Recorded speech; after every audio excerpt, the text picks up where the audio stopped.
Shalom rekan siswa mahasiswa Kristen Klaten yang terkasih dalam Tuhan Yesus Kristus, serta pendengar dan juga penonton setia IGTV Guardians Klaten. Bersama saya, Bidang Christian Mardika, yang saat ini akan memimpin jalannya GPS Fellowship pada bulan ini. Sedikit berbeda dari GPS Fellowship bulan-bulan sebelumnya. Kali ini GPS Fellowship bulan ini dengan metode online. Nah, karena kita melihat juga ya kondisi di sekitar kita berkaitan dengan COVID-19 ini. Nah, sebelum kita mulai GPS Fellowship pada saat ini, mari kita buka dahulu dengan berdoa. Mari kita berdoa, saya pimpin.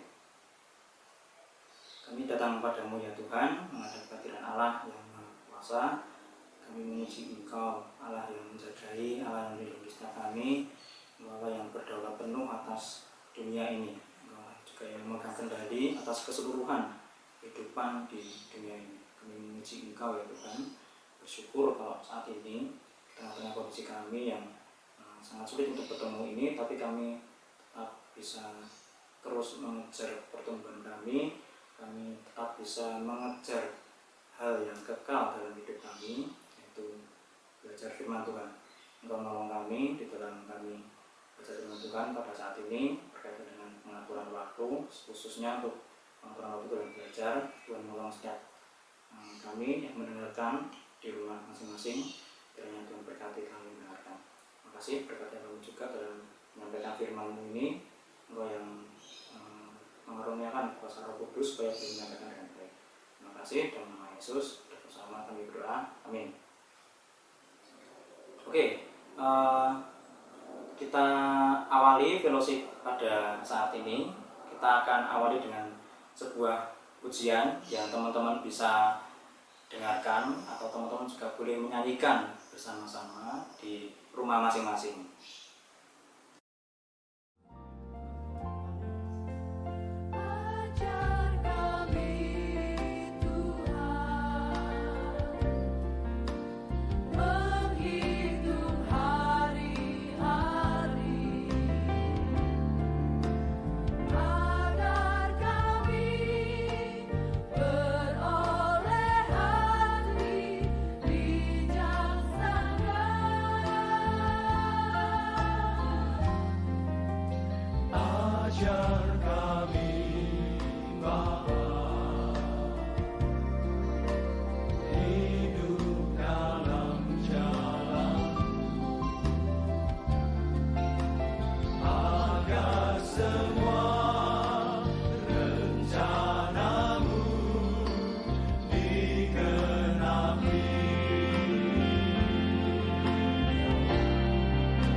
Kali ini ada satu topik bahasan yang menarik teman-teman, khususnya bagi rekan-rekan siswa dan mahasiswa yang saat ini atau statusnya sebagai seorang pelajar ya, tentang bagaimana kita bisa belajar dengan efektif, how to study effectively. Nah, di tema kali ini kita membahas tentang juga tentang pengaturan waktu, bagaimana menyusun agenda, prioritas waktu. Nah, tapi kita khususkan lagi nanti khusus untuk rekan-rekan pelajar nih, bagaimana menyusun agenda belajar itu dengan baik, dengan efektif, bagaimana supaya tidak terdistrak dengan kegiatan-kegiatan lain. Nah, tapi yang pertama kita lihat dulu nih berkaitan dengan waktu, apa toh yang Tuhan kehendaki berkaitan dengan waktu yang kita miliki itu kemauan Tuhan terhadap waktu-waktu kita. Lalu mengapa kok kita perlu menggunakan waktu itu dengan baik dan seefektif mungkin? Nah, selain itu juga kita kan sebagai seorang pelajar nih. Sebagai seorang pelajar, bagaimana saya bisa menggunakan waktu dengan efektif menurut firman Tuhan itu? Kita akan menggali satu persatu ya untuk setiap pertanyaan tadi. Nah, kita akan buka satu bagian firman Tuhan. Kita akan buka di Mazmur 90 ayat 10 sampai 12. Teman-teman bisa buka Alkitab masing-masing. Nah, di situ dituliskan Mazmur, doa Musa Abdiallah. Nah, kita baca di ayat 10 dan juga 12 ya. Mazmur 90 ayat 10. Masa hidup kami 70 tahun dan jika kami kuat 80 tahun. Dan kebanggaannya adalah kesukaran dan penderitaan. Sebab berlalunya buru-buru dan kami melayang lenyap. Ayat 12. Ajarlah kami menghitung hari-hari kami sedemikian hingga kami beroleh hati yang bijaksana. Nah, di sini dia sebut tadi ada satu kalimat yang menarik ya. Masa hidup kami 70 tahun dan jika kami kuat 80 tahun. Nah, ini usia manusia yang menurut rumus Musa dulu itu kuat orang itu bisa 70 tahun atau sekuat-kuatnya itu bisa sampai 80 tahun. Nah, itu menjawab pertanyaan yang pertama tadi, mengapa kok kita perlu memanfaatkan waktu sebaik-baiknya. Nah, alasan yang pertama karena itu tadi, hidup kita itu sangat singkat. Nah, lalu apa yang Tuhan inginkan, apa yang Tuhan kehendaki berkaitan dengan waktu kita? Di ayat 12, ajarlah kami menghitung-hitung hari kami sedemikian hingga kami beroleh hati yang bijaksana. Singkatnya hidup ini teman-teman, waktu yang sangat singkat ini, kita diajak untuk terus menggunakan waktu dengan baik, menghitung hari-hari, lalu mengerti betul, menjalani bagaimana kehidupan ini dengan sepatutnya. Seperti itu. Nah, itu alasan yang pertama nih, mengapa kok kita perlu menggunakan waktu sebaik-baiknya ya. Nah, lalu yang kedua, mengapa kok kita perlu menggunakan waktu dengan sebaik-baiknya? Nah, kita lihat dahulu bacaan kita di Efesus 5 ayat 15 sampai 17. Ayat 15, karena itu perhatikanlah dengan seksama bagaimana kamu hidup. Janganlah seperti orang bebal, tetapi seperti orang arif. Dan pergunakanlah waktu yang ada, karena hari-hari ini adalah jahat. Sebab itu janganlah kamu bodoh, tetapi usahakanlah supaya kamu mengerti kehendak Tuhan. Nah, di Efesus 5 ini, di satu perikop ini membahas tentang hidup sebagai anak-anak terang. Di situ ada cara hidup yang harus dihidupi oleh anak-anak terang itu seperti apa. Di ayat 15 sampai 17 tadi ada dua kelompok orang yang tertulis di ayat ini. Yang pertama adalah orang yang bebal, yang kedua adalah orang yang arif. Nah, kita melihat bagaimana cara hidup orang arif ini. Di ayat 16 dikatakan, pergunakan waktu yang ada karena hari-hari ini adalah jahat. Nah, di sini ada berarti orang arif itu cara hidup yang pertama, memanfaatkan waktu yang singkat di dunia ini dengan sebaik-baiknya karena waktunya terbatas. Ayat 16. Nah, lalu yang kedua, cara hidup orang arif di ayat 17 itu, cara dia menjalani hidupnya yang singkat ini adalah dengan menjalaninya sesuai dengan kehendak Allah. Di ayat 17 dikatakan, usahakanlah supaya kamu mengerti kehendak Tuhan. Nah, jadi alasan yang kedua mengapa kita menggunakan waktu dengan baik, yaitu semakin hari ini, semakin zaman kita itu semakin kesini itu, hari-hari kita itu dikatakan semakin jahat, atau zaman ini itu semakin remuk istilahnya. Nah, tidak mungkin nih di zaman yang semakin remuk ini kita tidak efektif menggunakan waktu, kita tidak menggunakan waktu dengan baik. Nanti pada akhirnya akhirnya akan ada penyesalan di akhirnya nanti pada saat kita tua nanti. Nah, itu tadi ya dua alasan tadi. Yang pertama karena waktu kita terbatas, yang kedua semakin hari kita itu dunia itu semakin remuk, semakin jahat. Lalu sebagai seorang pelajar nih, termasuk saya dan juga mahasiswa, bagaimana ya secara praktis kita bisa melakukan itu, memanfaatkan waktu dengan yang singkat itu dengan sebaik-baiknya. Nah, tapi sebelum kita masuk ke situ, ke hal praktis, kita melihat dulu nih biasanya daily activity seorang pelajar itu ngapain aja kok dalam kehidupan sehari-harinya. Nah, biasanya seorang pelajar itu ya belajar, seorang tanggung jawabnya adalah belajar ya. Mereka belajar entah itu di sekolah atau di kampus, di les, di rumah. Nah, dan itu kegiatan lain misalnya ekstrakurikuler, organisasi, terus pelayanan, ada hobi juga mungkin, atau kepanitiaan di kampus seperti itu cukup banyak, UKM juga. Nah, dari kegiatan-kegiatan setiap kita tadi ya mungkin beda-beda kegiatan setiap kita pelajar itu. Kegiatan itu apakah kita sudah mengaturnya sedemikian rupa, apakah kita sudah menyusun berdasarkan prioritas dan agenda dan mengeplotkan agenda itu dengan tepat. Kita bisa mengatur itu, membuat jadwal agenda kegiatan.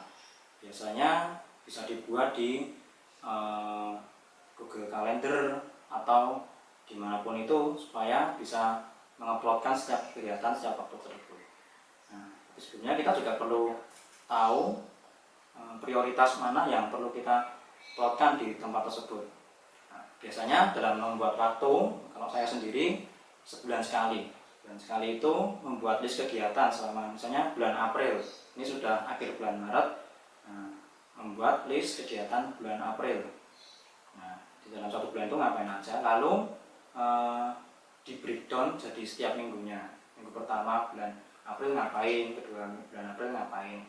Nah, seperti itu. Nah, kita bisa menyusun prioritas itu menjadi 4 bagian. Yang pertama, prioritas pertama yang kita plotkan yaitu persekutuan pribadi dengan Tuhan. Nah, ini persekutuan pribadi ini contohnya saat teduh, reading, doa, seperti itu. Hafal ayat juga termasuk. Ini merupakan prioritas yang pertama. Beda dengan prioritas pertama yaitu persekutuan pribadi dengan Tuhan ya, beda dengan persekutuan yang lain, misalnya persekutuan ibadah bersama-sama di gereja itu bersama-sama. Tapi ini yang pertama itu waktu pribadi kita dengan Tuhan. Contohnya itu tadi. Bisa diplotkan saat itu karena ini prioritas utama ya. Berarti jangan sampai prioritas utama ini, yang pertama ini ditabrak oleh prioritas yang lain. Gitu. Dan lalu yang kedua, yang prioritas kedua yaitu tanggung jawab. Tanggung jawab kita sebagai seorang pelajar apa ya? Belajar, lalu di rumah, pekerjaan rumah, atau kalau teman-teman ngekos, di kos juga bersih. Nah, itu tanggung jawab kita. Nah, kita di sekolah, di kampus sebagai mahasiswa atau siswa, kita di rumah juga punya tanggung jawab, yaitu sebagai seorang anak. Kita perlu membantu pekerjaan rumah, bersih-bersih rumah, ngepel, nyapu, dan sebagainya. Nah, itu prioritas kedua, tanggung jawab.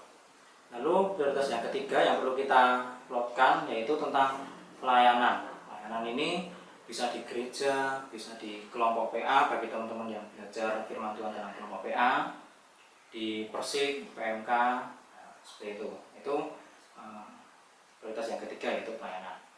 Di sini mungkin teman-teman tanya-tanya, kok pelayanan kok prioritas ketiga ya, kok di bawah tanggung jawab? Karena aku melayani Tuhan itu bukannya prioritas yang utama ya.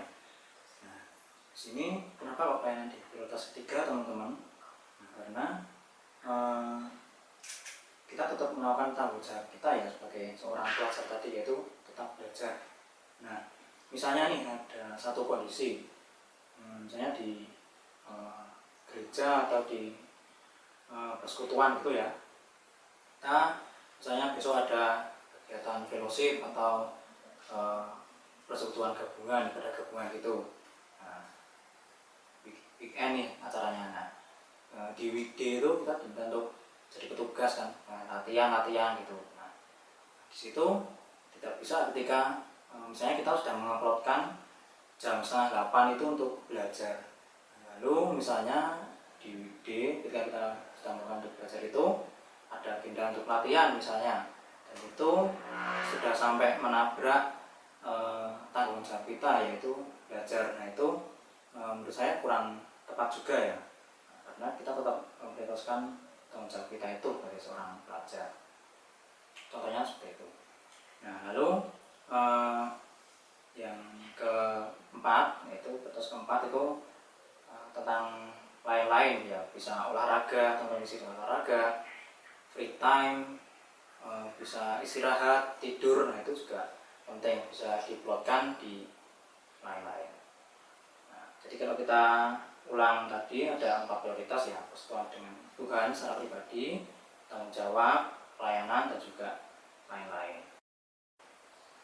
Nah, tipsnya membuat agenda, kita perlu mempertimbangkan teman-teman, apakah setiap agenda yang kita plotkan itu mengandung nilai yang kekal atau tidak. Nah, itu perlu kita pertanyakan yang pertama. Apakah jika aku melakukan ini ada nilainya ya, atau aku melakukan itu hanya let it flow saja, tidak ada tujuannya, lalu dan saya ikut-ikut teman saja, ikut yang lain aja. Nah, itu kurang tepat. Lalu bisa membuat setiap agenda itu dengan realistis, artinya tidak usah muluk-muluk. Nah, misalnya aku jam 10 sampai jam 1 pelayanan gitu, latihan. Nah, kemudian jam 1 sampai jam 3 ada latihan lagi. Nah itu misalnya terlalu muluk-muluk dan kurang realistis juga. Atau misalnya saya mengagendakan belajar jam 7 sampai jam 10 malam. Nah itu kan terlalu lama, mungkin ya, itu tergantung teman-teman sendiri ya, tapi tidak perlu muluk-muluk. Sampai malam minggu misalnya dipakai untuk belajar. Nah itu menurut saya kurang realistis dan terlalu muluk-muluk juga. Nah, bisa mungkin setiap agenda dan juga setiap agenda yang kita buatkan itu tidak menabrak antara satu dengan yang lainnya, artinya ada jedanya, ada batasnya. Nah sebenarnya pentingnya apa toh kita kok perlu membuat prioritas waktu, lalu agenda menyusun kegiatan itu nyusah kirman harus terpatok dengan satu hal yang kita susun itu. Nah, apa toh perlu seperti itu? Nah, supaya jelas, artinya kita jelas hari itu mau ngapain, waktunya berapa lama aku melakukan kegiatan itu. Nah, dan juga nah ini mungkin masalah yang saya alami dan mungkin juga beberapa teman alami juga ya. Kenapa kita perlu menguploadkan agenda itu supaya ketika kita nanti misalnya ada orang yang minta tolong itu nih, tapi kita padahal di hari itu sudah ada acara, kita kan sudah menguploadkan, sudah mengagendakan. Ketika ada orang lain yang minta tolong, kebetulan pas hari itu, nah kita kan bisa melihat, saya ada agenda ini nih. Nah, sehingga tidak sungkan ketika menolak itu. Di sini sudah tertera teman-teman, saya kasih contoh ya, ini contoh pengaturan waktu saya kasih contoh di bulan Maret, yaitu di bulan ini. Nah, teman-teman nanti juga bisa pakai ini kalau teman-teman memiliki jiwa administratif yang baik, bisa. Jadi terserah dicatat di mana aja, bisa di Excel atau mungkin kalau ada aplikasi yang lain itu bisa digunakan juga. Jadwal saya di bulan Maret seperti ini. Nah, saya bagi menjadi 4 bagian seperti yang prioritas tadi ya. Nah lalu di gambar berikutnya ini list jadwal per minggu. Misalnya tadi Maret kan ada minggu pertama, minggu 2, minggu 3 dan sebagainya. Ini contoh Maret minggu pertama. Teman-teman bisa plotkan tadi ya, plotkan list jadwal sebulan itu diplotkan di setiap minggunya. Ini tergantung kegiatan teman-teman itu ngapain aja di minggu itu. Nah, masuk di bagian selanjutnya, kita akan belajar bagaimana tentang tadi secara umum ya, pengaturan waktu secara umum. Nah, sekarang pengaturan waktu untuk seorang pelajar ya, siswa mahasiswa. Nah, bagaimana metode belajar yang efektif atau pengaturan waktu belajar di mana sih supaya bisa efektif itu? Nah, yang pertama itu tadi, kita belajar itu sebenarnya sudah kita tetapkan waktunya tadi ya sebelumnya.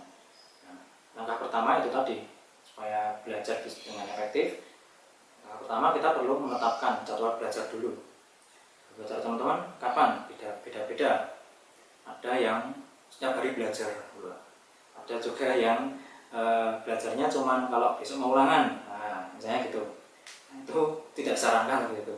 Nah, seefektif mungkin bisa misalnya kalau siswa gitu ya, pelajar kan sekolah Senin sampai Jumat ya, belajar Senin sampai Jumat belajar, atau nanti Minggu sama review. Nah seperti itu. Nah, itu bisa teman-teman plotkan di agenda belajar tadi. Yang pertama itu perlu mengeplotkan waktu belajar itu supaya tidak terdistrak dengan kegiatan lain atau agenda lain. Lalu sebenarnya kalau membagikan tentang bagaimana belajar dengan efektif itu akan sangat luas, karena yang pertama kita perlu menyadari dulu nih keunikan manusia. Nah, metode belajarnya pun kita juga beda-beda. Nah, ada yang kemampuannya itu sangat kuat di visual, audio, kinetik misalnya gitu ya. Ada orang yang tipikal belajarnya itu senang sendirian, ada juga yang senang kelompokan, ada senang yang rame-rame gitu. Nah, kita pertama menyadari itu dulu. Metode setiap orang itu beda-beda. Lalu menyadari juga kemampuan otak kita masing-masing itu juga beda-beda.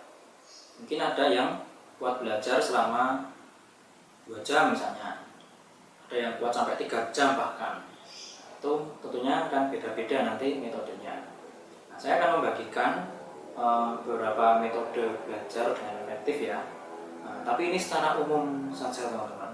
Kalau nanti secara khusus misalnya kemampuan saya di visual, metode belajarnya seperti apa? Nah beda-beda. Dengan mencatat, dengan membaca pakai pulpen warna-warni gitu ya. Nah itu nanti tipsnya beda-beda. Nah tapi kalau secara umum, nah saya akan membagikan beberapa hal nih supaya belajar bisa efektif. Ini maksudnya belajar di rumah ya, belajar mandiri di rumah. Nah secara umum, ketika teman-teman belajar di rumah itu atau di rumah, pernah nggak sih kita mengawali belajar di rumah itu prepare itu misalnya kita sudah menyiapkan logistiknya ya, buku, laptop mungkin kita sudah menyiapkan itu. Pernah nggak sih kita memulai dengan berdoa? Nah, ini mungkin jarang dilakukan. Kita memulai belajar kita diawali dengan doa. Nah, jujur saja saya sendiri juga jarang melakukan ini karena kok kelihatannya dalam tanda kutip aneh gitu ya, konyol sekali. Sinau yang ada ndonga sih lah mau foto. Nah, sebenarnya di sekolah, di kampus itu juga ada yang berdoa dulu sebelum belajar. Nah, itu baik. Nah, mengapa kok penting kita awali belajar dengan berdoa ya? Nah, kita berdoa itu sebagai menyerahkan waktu selama yang kita agendakan tadi, misalnya 2 jam ke depan aku mau belajar. Nah, itu sebagai bentuk kita menyerahkan diri kepada Tuhan, meminta supaya Tuhan betul-betul menguduskan, menyucikan dan menjagai 2 jam waktu itu untuk belajar. Nah, itu supaya bisa efektif. Nah, juga kenapa perlu berdoa sebelum belajar? Itu sebagai perlindungan diri dari si jahat. Nah, si jahat itu licik teman-teman, kadang bisa menyita perhatian kita melalui benda-benda kepemilikan. Nah, misalnya nih benda-benda HP atau gitar, atau bahkan ketika kita belajar di kamar, kita perlu menyucikan benda-benda pemilikan kita selain HP, gitar atau benda favorit kita, kasur itu juga perlu disucikan teman-teman, karena itu memiliki gaya gravitasi yang kuat untuk kita rebahan, untuk kita tidur gitu ya. Nah, itu perlu betul-betul disucikan, minta perlindungan darah Kristus untuk kita bisa baca dengan efektif. Nah, kalau enggak, mungkin ya si jahat bisa masuk melalui HP misalnya. Kok bosan sinau, kok sinau kok orang mlebu toh. Nah, kayak gitu. Nah, kita juga meminta hikmah dari Allah supaya kita paham betul setiap materi itu. Materi ini ngopo toh, nah, minta hikmah dari Tuhan supaya bisa belajar dengan baik, mengerjakan tugas itu dengan baik dan lancar. Nah, itu yang pertama. Nah, yang kedua, setiap kita belajar nih, kita perlu memiliki tujuan yang jelas. Kenapa toh aku sinau? Belajar tidak hanya dilakukan pas meh ujian toh.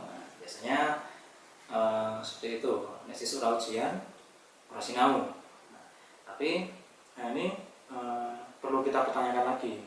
Saya belajar itu untuk mendalami ilmu atau hanya sekadar untuk misalnya mendapatkan nilai saja gitu. Kita perlu tetapkan tujuan yang tepat. Nah, apa toh aku udah sinau gitu. Tujuannya apa toh? Nah, gitu.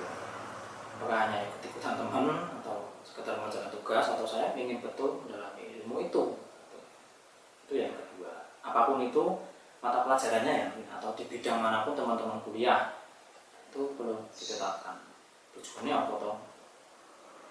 Nah, lalu ada yang ketiga saya berikan, yaitu teman-teman perlu menetapkan satu prinsip nih, yaitu nah ini juga menolong teman-teman supaya teman-teman terus mempunyai tekad untuk belajar ya kan. Dulu saya pernah melakukan ini juga. Dulu aku misalnya belajar itu toh, menerapkan satu prinsip, pelajaran hari ini menolong apa dalam hidup saya sehari-hari, atau praktisnya seperti apa. Nah, dulu saya di SMA itu sangat tidak begitu suka tentang hafalan, apalagi biologi. Nah, itu saya sangat kesusahan di situ. Kenapa kok sinau biologi wangel tenang? Karena saya tidak suka menghafal teman-teman. Berhitung ya sedikit juga sih, tapi at least tidak begitu susah. Lebih susah untuk menghafal gitu. Nah, dulu tipsnya gimana supaya gampang menghafal itu? Nah, dulu di biologi itu saya pas belajar sistem organ manusia, nah, itu ada banyak ya, ada pencernaan, pernafasan, reproduksi, terus imun, dan banyak lagi itu. Dulu aku sangat senang belajar itu. Kenapa? Saya punya satu prinsip itu, teman. Sinau ini pengaruhnya apa tau dalam hidupku. Misalnya belajar tentang sistem pernafasan gitu ya. Gini toh sistemnya seperti itu, lewat kerongkongan masuk dan sebagainya. Peredaran darah, terus belajar tentang golongan darah juga. Nah, itu kalau saya dulu melakukan praktisnya seperti ini, saya bisa belajar ini. Itu sangat menarik. Nah, kemudian pula pelajaran lain, fisika misalnya, kesetimbangan. Kalau misalnya kita menghadapi rumus mungkin bingung ya, ini maksudnya tinggal apa, torsi, nah, tapi kita misalnya melihat di kehidupan secara real life itu, misalnya itu dimanfaatkan di mana aja. Misalnya di lampu bangjo itu kan juga ada ya, yang buat penyeimbang lampu merah itu supaya tidak terlalu mentiung gitu, itu kan diikat gitu. Nah, itu juga ada kesetimbangannya seperti itu. Nah, itu tadi ya, kita perlu mengkaitkan itu dengan kehidupan sehari-hari kita, real life itu apa atau bentuk nyatanya, supaya tidak bosan juga dengan teori terus gitu. Nah, lalu yang selanjutnya, nah yang mungkin ini cukup sulit, yaitu teman-teman menemukan sifat Allah yang seperti apa ya yang saya temukan ketika saya belajar materi itu. Memuji Allah yang seperti apa. Contohnya nih di contoh saya sebelumnya tadi ya, yang di biologi tadi. Saya bisa memuji Allah misalnya di sistem organ ini, itu saya memuji Allah yang menciptakan organ ini, menyusun sedemikian rupa, mengatur bahkan setiap peredaran darah pun diaturnya, misalnya gitu.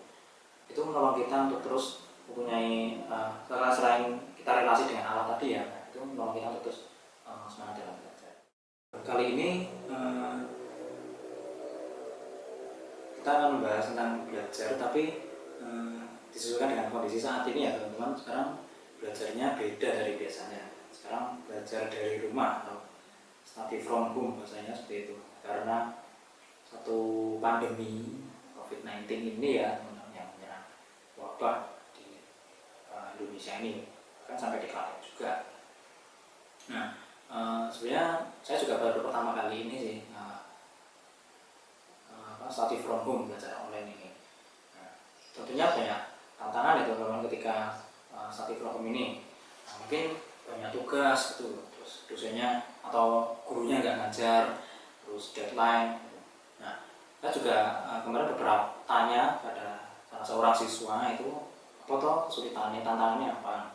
Nah, jawabannya dia lebih mementingkan mengerjakan tugas dibanding dengan mendengarkan penjelasan materi dari guru. Nah, saya nih guru menjelaskan materi, merekam gitu ya, terus filmnya dikirim. Nah itu biasa, itu dia nggak dengerin materinya itu, tapi ketika ada tugas langsung dikerjakan. Nah itu contoh yang keliru sebenarnya. Balik lagi ke tadi, ke tujuannya tadi, kita belajar itu untuk apa? Hanya untuk mengerjakan tugas itu atau betul-betul mendalami materi. Nah, ada beberapa tips juga dari saya.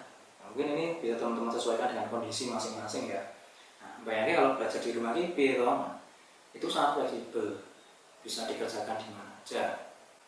Nah, kita perlu ketika belajar di rumah itu memposisikan diri kita ya seakan-akan sedang kuliah atau sekolah, bukan sedang belajar di rumah. Nah, ini sebenarnya cukup sulit dan abstrak sih, tapi itu bisa membangun daya atau semangat kita untuk belajar teman-teman.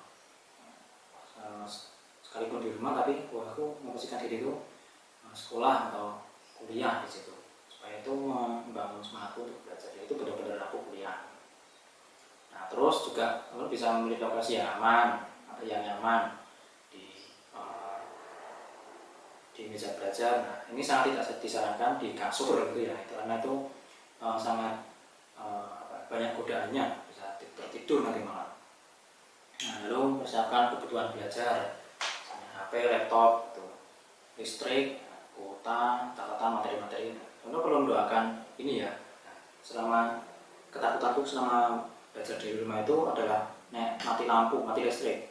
Nah, itu sangat kacau karena aku mengandalkan wifi di rumah. Mati listrik, wah ya aku setelah dengerin penjelasan, nggak bisa UTS bahkan. Nah ini yang penting nih, ketika di rumah itu kan kita tanpa pengawasan dari dosen atau guru.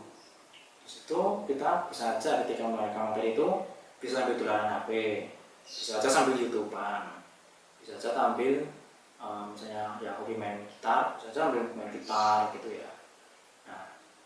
Nah saya yang tentang distraksi tadi, misalnya nih tentang misalnya kita lagi belajar gitu ya, biasanya yang sering mendistraksi kita itu adalah HP atau gadget kita ini. Nah, itu yang paling sering.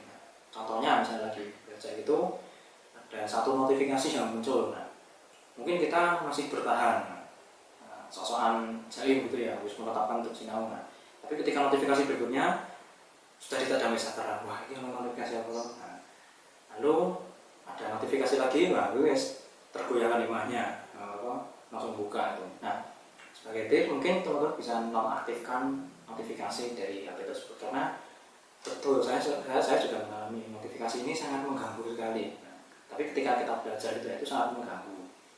Nah, godaan sekali untuk membuka notif dari WA,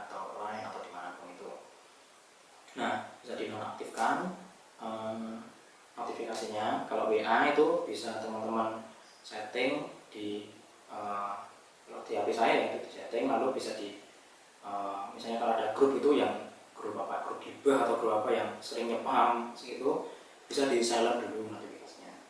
Atau kalau enggak, lebih ekstrim lagi, buka di pengaturan, lalu WhatsApp, itu bisa di hidden notification, itu bisa. Itu demi belajar selama ya 1 jam atau 2 jam itu, supaya efektif nih, tidak buang-buang waktu. Nah, yang terakhir, hati-hati ketika belajar sambil nyetel musik atau YouTubean, Spotify itu ya. Biasanya kita malah terhanyut dalam hal tersebut. Itu bisa dibatasi penggunaannya. Kita malah lebih banyak menggunakan waktu untuk nyetel musik tadi daripada belajar, itu kan sangat tidak efektif. Nah, sekalipun teman-teman belajar dari rumah, kita tetap justru malah ya, kita tadi kan tanggung jawab kita kan belajar juga mengerjakan bagian sebagai seorang anak di rumah. Di situ bisa kita mengerjakan 2 tanggung jawab itu secara langsung. Ya di rumah belajar, ya di rumah sekalian kita mengerjakan tanggung jawab di rumah. Kita bertambah juga di rumah. Nah, tapi juga tetap melakukan hal yang kekal. Baca buku rohani, terus memuji Tuhan, terus berdoa, seperti itu. Nah, itu beberapa tips ya teman-teman. Nah, teman-teman melalui GPS atau pembelajaran teman-teman pada saat ini kita simpulkan. Pertama, kita sadari betul bahwa kehidupan kita di dunia ini sangat singkat teman-teman. Jadi menurut rumus 1 10 sampai 80 tahun saja. Lalu apa keinginan Allah terhadap waktu kita yang singkat itu? Seperti Quran Arif tadi dalam Efesus 5 ayat 16, kita perlu memanfaatkan waktu itu sebaik-baiknya, dengan bijak, dengan penuh pertimbangan, dengan efektif. Nah, caranya itu tadi dengan membuat prioritas waktu, mengagendakan jadwal, dan mempunyai tujuan dari setiap jadwal itu. Nah, lalu sebagai seorang pelajar nih, sebagai siswa, mahasiswa, bagaimana supaya saya bisa belajar dengan efektif? Itu tadi, memplotkan waktu belajar itu, teman-teman. Itu perlu diplotkan supaya tidak terdistrak dengan hal yang lainnya.